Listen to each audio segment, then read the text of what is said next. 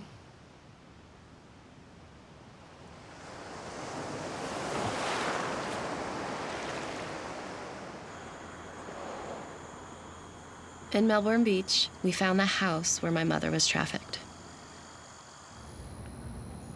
I remember that front porch, and then to the left was like a parlor type. It was a massage parlor where we got trained on how to give massages. And then you go up the stairs. My room was on the left in the front window. I had a lot of businessmen and senators. Mainly that was probably high rollers, because they were, I just remember all the vehicles from the ages from 30 to 60, 70-year-old. You knew how to perform in that show for them. That's how I described it. Girls, we would talk about it too. We talked about how we had to become something different so that we still had a core in us that was hidden in a cage, like we were caged up. But I think they were trying to see how I was going to perform. And then once I guess stuff was happening, I didn't know what was all happening, but the manager grabbed me, you know, threw what I did have in his suitcase, took me and drove me 2 hours down 95 and dropped me off and said, don't ever come back, because they were getting ready to sell me. You know, if that happened, I would never get out alive.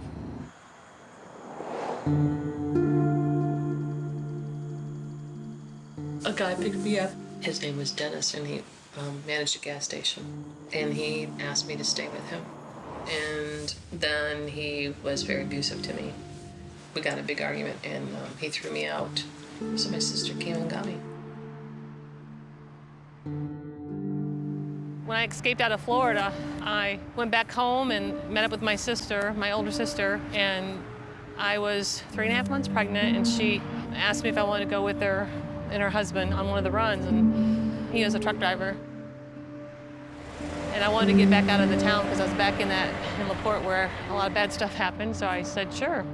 And then got to Houston, and we were playing cards, and she got mad at me, thought I was cheating, and I wasn't, and her husband agreed with me, and so she accused me of going after her husband, and so I got out of the truck, started walking down through the trucks, and she jumped me and beat me up, and they took off. And I had $3 in my pocket. This family came up, was a husband and wife and a sister and 2 little kids. They gave me a meal, and when we got to the hotel and everything, then that's when he told me that he was selling his wife and his sister, and said that that was what I needed to do too, for the food that they gave me and for the hotel. And I felt like I was back in what I just got out of, that here I was back again, and pregnant. And it was just kind of devastating, but I felt like I had to do what I had to do, and kind of went back into it and would walk up to the truck drivers and knock on the doors and ask if they wanted any company, and, you know, charged a fee. So, but during that time, it was, I felt very degraded again, and that was probably what my life was gonna sum up to. But being pregnant, I thought, if I have this baby, I won't have to do this anymore. That's kind of where my mind was, that, man, this baby was gonna be my savior. And in the process, I lost the baby at 4.5 months, mainly because of my lifestyle. And so I wrote this song. That's kind of how I poured out my pain, was through music. I've had the feeling of life inside me. What it was, I could not see. I thought for sure that it was mine, but death took over my child in time. Child, oh child, I really did want you. Oh child, I feel that I've killed you. A part of me died when you went away. Oh, child of mine, now I have to pay.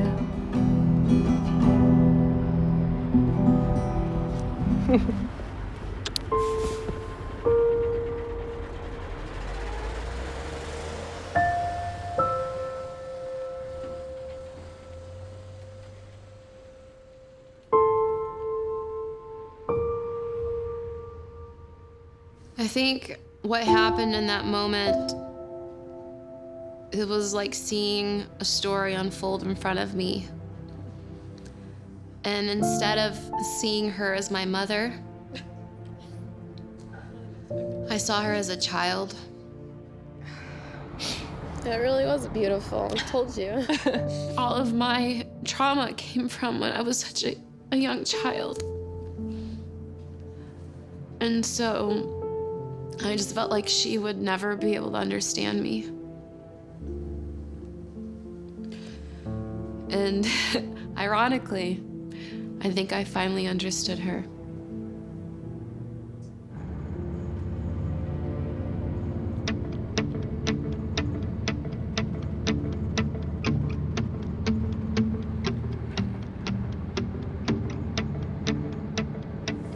I have mixed feelings about seeing the house that I grew up in.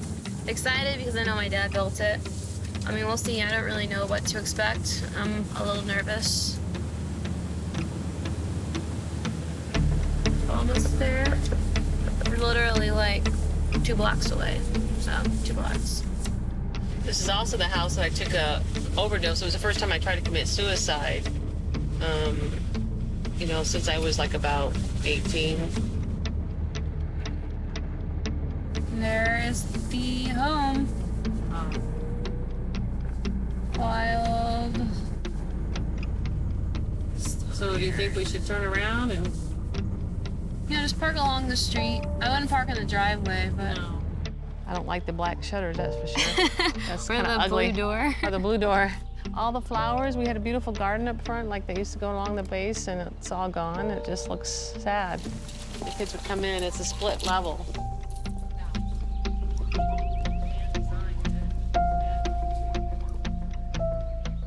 Vacancy posting notice. Looks like the door was busted down or something. Oh, no, that's the.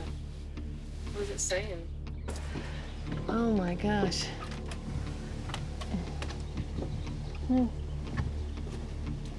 Wow. It's really bizarre.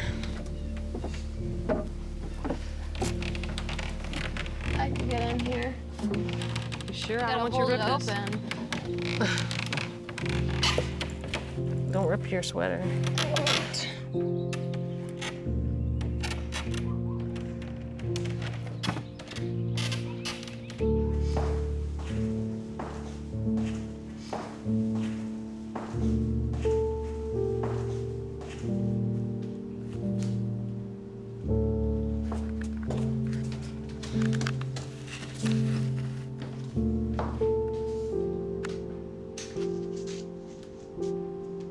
I liked it when it was all open.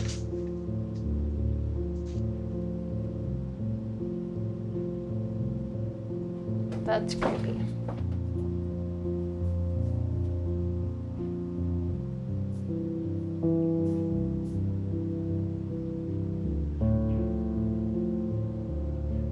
This is my bedroom. Just take me into that closet. Strange feeling being in a place where you've had nightmares for, God, I don't even know how long.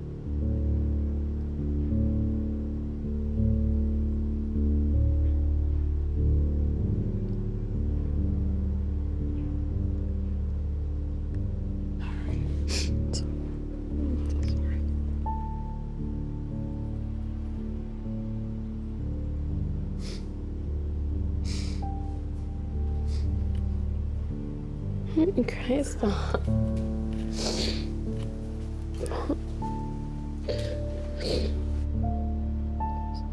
Me at that time was so self-focused, and you see that you were being harmed like I was. Here. I know. We'll go. I don't want to be here.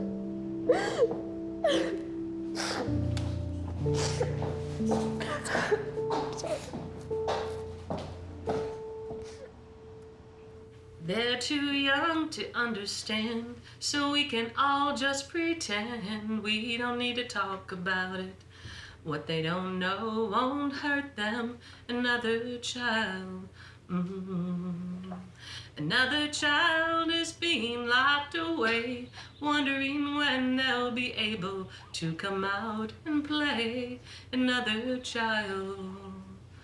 Oh, the secrets we keep that are hidden away will continue to haunt us all the rest of our days. To the next generation, it will continue on. To the next generation, the curse will carry on and on and on and on and on.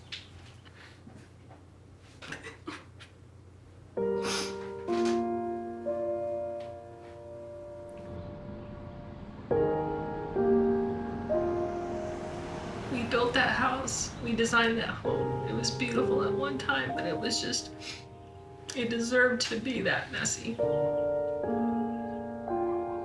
When a child is harmed, they get boarded up, they have no identity. To me, it was an image of what happens to the core of a person when they've been abused.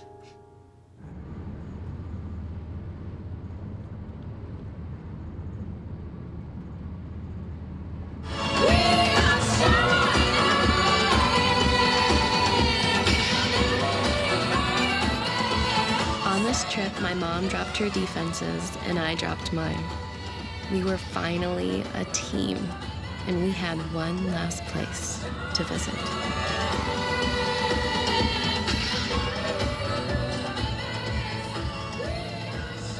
You're listening to WLOI in LaPorte, where the music never stops. It did take a lot of persuading to get my mom's extended family to come together and meet us. These are the same folks that she ran away from as a teen. The family who thought of her as a drug-using slut. The relatives of the cousin that we'd taken to court. But if you can't talk to your family, who can you talk to?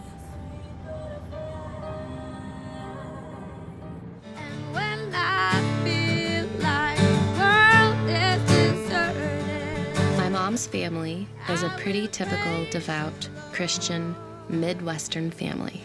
When we got there, one of my cousins was entertaining them with praise songs.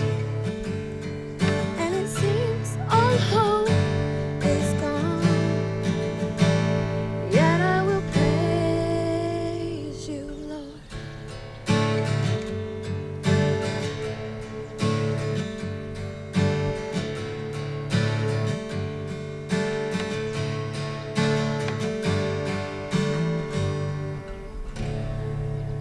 Since we've been living in, Texas and stuff in the last years, our family's walked through a lot of healing, a lot of deliverance, and a lot of inner healing too. Came out a lot of stuff. And in that, our children, Michael and Leanna, we've been able to sit down and kind of go through a lot of my past history, stuff that I was ashamed of sharing.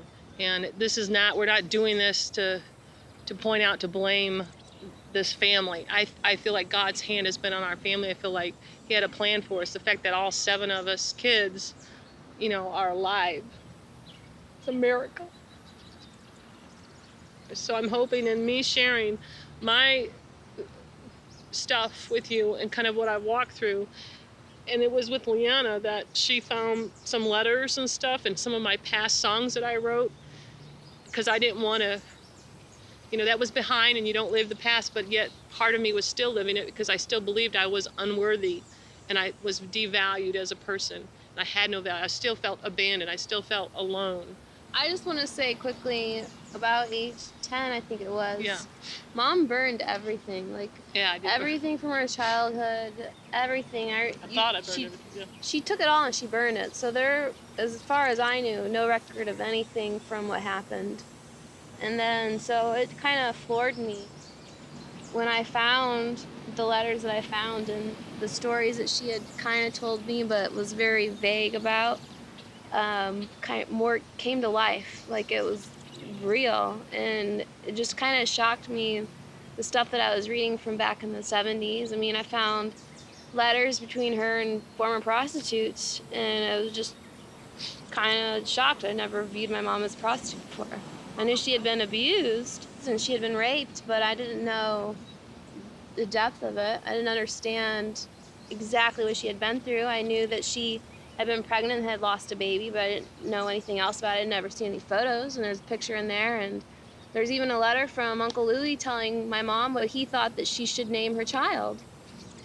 And I don't know why, out of everything that you threw out I didn't know that I still had it. I really didn't. That you kept it. Yeah. And so, and the music, my mom wrote tons of music, and the music is probably the most raw of all of it. She wrote some pretty dark things about the stuff that she had experienced. When I view my mom, I think she's a very strong woman, and she has come through a lot, and a lot of people would have no idea what she's been through. And I thought it'd be really neat to share her story with others who have gone through that and kind of show there's light at the end of the tunnel. And use her music and her poetry to kind of show that process of healing. So that's what we're doing. And my mom was born and raised here, and y'all are her family, so it only makes sense to come back to this place. Questions? Do you find that there are memories that you'll come across that will then surface other memories that were still suppressed, that, like being home, are there things that, like when you have gone to certain areas that you're like, oh my gosh, that's right, you know, and remember something else that you've just had tucked deep inside for so long? And a lot of it was Dad. Dad? Yeah. And How did you go about telling me? I mean, Daddy, when I was 3 years old, he was drunk and he came in and he fondled me, and he masturbated with, you know, like himself. So that was one of the ways. So as a child, your identity, like right there with your own dad that you feel like you're going to trust, gets taken. At 3 years old, I really can't vision that you can remember that far back.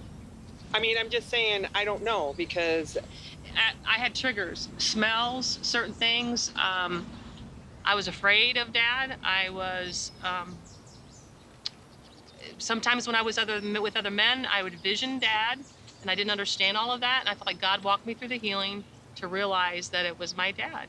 One time your dad was sitting at the counter talking to me, and one of the reasons he left was because of our sexual relations, okay?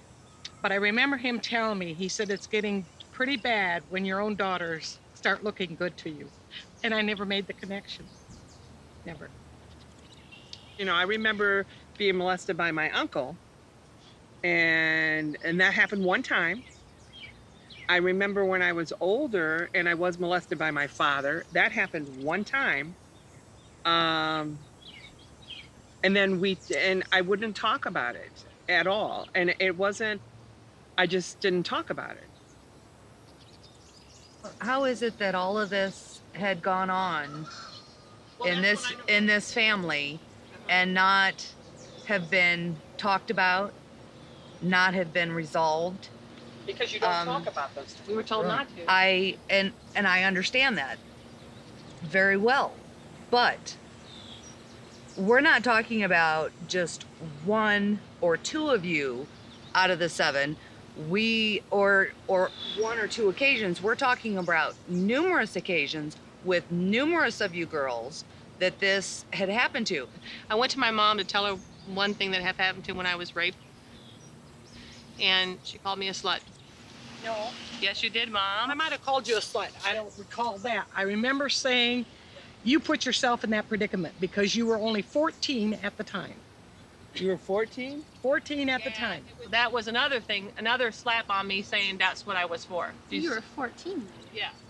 I thought that I hated my family in some aspects, but I've had to deal with that, and it wasn't that I hated the people, it was I hated the circumstance. I don't judge myself anymore. I've been free of that, and I love the Lord, and I love how He's created me, and I'm excited for all that He has for us, for our children and the generations to come. How does, like for instance, taking your story, your history, and all this, how could we take that for us to help us to prevent things from repeating?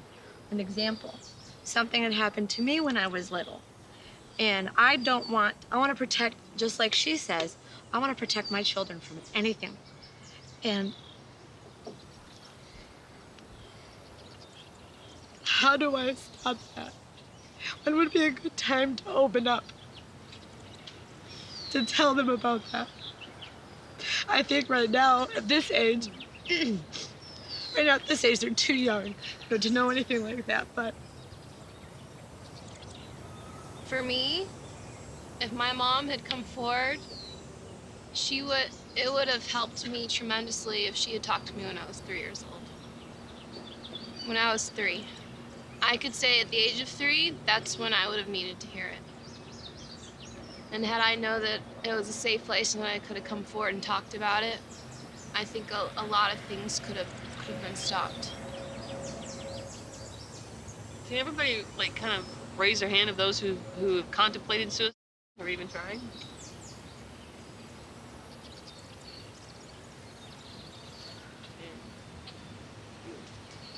Contemplated suicide. Wow, look at this. That is like, I know Luann has. Skeet's wife said to me, she said, well, that's fine, go ahead, commit suicide. She said, he'll get the kids, he'll have the house, he'll have everything. And guess where? You'll be in hell. And then my grandmother dropped a bomb. I was molested by my brothers. All of them? No, it's 3 of them. Yeah. And I was talking to my sister, and she left home at 16, got married when she was 17. So I don't know if she went through anything with the older brothers before her, and she just suppressed it all. I don't know. We talked for hours. Some people came clean. Some people actually left.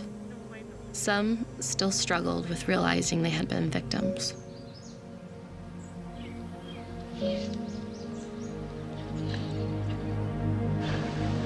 It's in your name that we pray, Lord. Protect this family, that you protect future generations that are coming from this family. That whatever you have for us, whatever you will for this family, that's what we strive for. One thing was clear.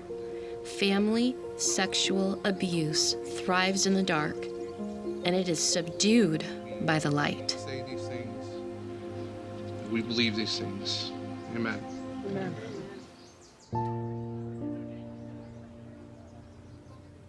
I've been married to my husband for now 34 years. The relationship I have with my children, far better than I ever anticipated or thought. That they like hanging with us. We spend a lot of time together. It's great having grandchildren now. I get to be a part of their lives and get to enjoy that. Over the years, my husband and I have taken people in our home, and we work with mostly women, young girls who are coming out of a lot of sexual abuse.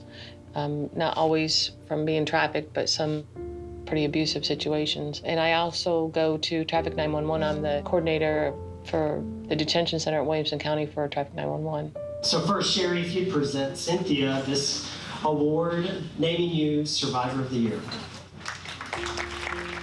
I think she's overcome it more than average or good or whatever. I think she's had a horrific experience. I think she's dealt with it way better than I would have ever expected. I think she's able to share it in a way to help other people.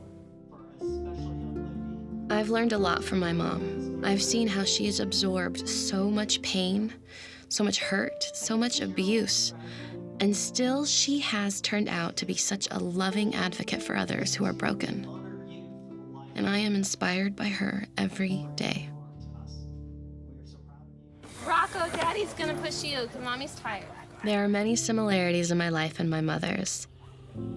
The good ones are that I'm happily married and we have 2 wonderful children, a girl and a boy, Zoe and Rocco. I, for the most part, function quite well. I'm a healthy person. But my God, when I'm asleep at night, none of that matters. And I am completely vulnerable and exposed for all of those ghosts or whatever to come over me, and they do. They harm me in some of the worst ways. I'm very lucky to be married to Mike. His personality meshes very well with mine. He was never sexually abused as a child. So that is wonderful because he can help me when I'm struggling. He's aware that I have a lot of nightmares and dreams, and he's very compassionate and understanding. I'm lucky to be married to him. Happy birthday to you. Happy birthday to you. Today is Zoe's 3rd birthday. I feel a sense of panic sometimes when I see myself in her,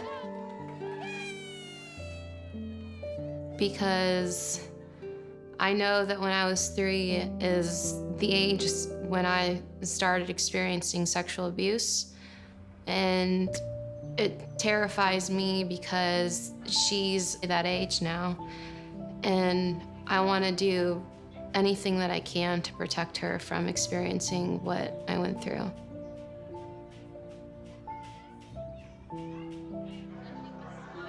I hope that she can confide in me, that she can talk to me, and we can have open, honest conversations, that I would be a safe space for her. I'm gonna teach her a different language growing up. And that language that I want to teach my daughter is that she is valued and that she has worth and that she belongs.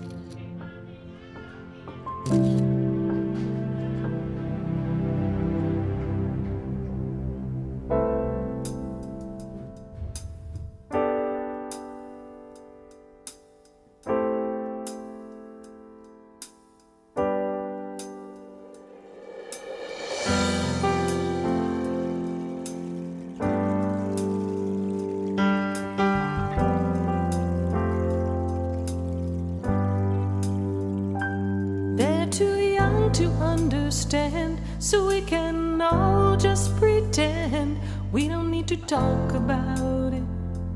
What they don't know won't hurt them. Another child, another child, another child is being locked away, wondering when they'll be able to come out and play. Another child, another child.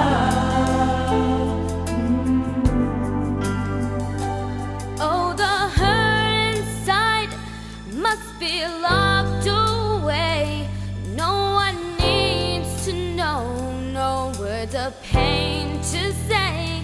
Another child.